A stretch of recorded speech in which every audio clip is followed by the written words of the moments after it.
চট্টগ্রাম বিশ্ববিদ্যালয়ে আছেন রিপোর্টার নাজমুস সালেহী। সরাসরি যাচ্ছি তার কাছে। ইতিমধ্যেই সমাবর্তনের যে আনুষ্ঠানিকতা সেটি শুরু হয়েছে। দেখছেন মঞ্চে ইতিমধ্যেই প্রধান উপদেষ্টা অন্যান্য অতিথিদেরকে নিয়ে তিনি মঞ্চে উপস্থিত হয়েছেন। এখন প্রধান উপদেষ্টা আসার সঙ্গে সঙ্গে এখানকার শিক্ষার্থী এবং যারা গ্রাজুয়েট যারা অংশ নিয়েছেন এই কনভোকেশনে তারা সবাই হর্ষধ্বনির মাধ্যমে তাকে স্বাগত জানিয়েছেন। প্রধান উপদেষ্টা এখানে কথা বলার তিনি সমাবর্তন বক্তা, তিনি এখানে তার শিক্ষার্থীদের মাঝে তিনি দিক নির্দেশনামূলক বক্তব্য দিবেন।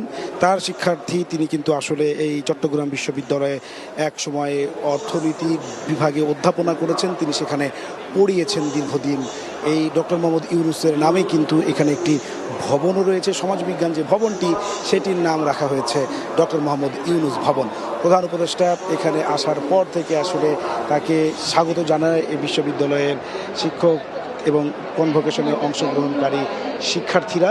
মোট 22,600 গ্রাজুয়েট অংশ নিয়েছেন এইখানে। তারা হচ্ছে আজকে তারা সনদ নেবেন, পাশাপাশি বেশ কিছু পিএইচডি এবং হচ্ছে এমফিল পিএইচডি যারা কমপ্লিট করেছেন তাদেরকেও আজকে এখান থেকে সনদ প্রদান করা হবে। তাছাড়া এই চট্টগ্রাম বিশ্ববিদ্যালয়ের পক্ষ থেকে অধ্যাপক ইউনূসকেও কিন্তু আজকে সম্মানসূচক ডক্টরেট অফ লিট অর্থাৎ লিটারেচার তাকে প্রদান করা হবে। তিনি ইতিমধ্যেই মঞ্চে এসে উপস্থিত হয়েছেন, তিনি বসেছেন এবং সমাবর্তনের যে আনুষ্ঠানিকতা তা কিন্তু শুরু হয়েছে। এই সমাবর্তনকে কেন্দ্র করে পুরো চট্টগ্রাম কিন্তু এক উৎসবমুখর পরিবেশ বিরাজ করছে এবং বর্ণিল সাজে আসলে সেজেছে। অধ্যাপক ইউনূস এই চট্টগ্রাম বিশ্ববিদ্যালয়ে তিনি অধ্যাপনা করেছেন এবং তিনি 36 বছর পর ক্যাম্পাসে এসেছেন।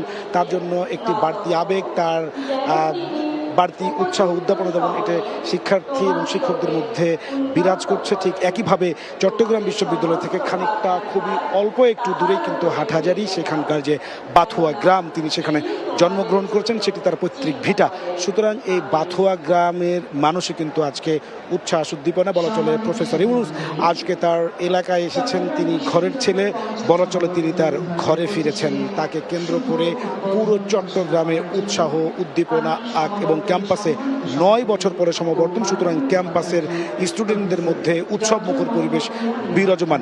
অধ্যাপক ইউনূস এখান থেকে শেষ করে তিনি চলে যাবেন তার পৈতৃক ভিটা, তিনি সেখানে তার স্বজনদের কবর জিয়ারত করবেন এবং প্রতিবেশীদের সঙ্গে তিনি কুশল বিনিময় করবেন, মত বিনিময় সেখানে আছে, তিনি কথা বলবেন। সুতরাং একদিকে ক্যাম্পাসে তিনি অধ্যাপনা করেছেন, তার নিজের ক্যাম্পাস, সেই ক্যাম্পাসে তিনি সমাবর্তন বক্তা হিসেবে তিনি এসেছেন।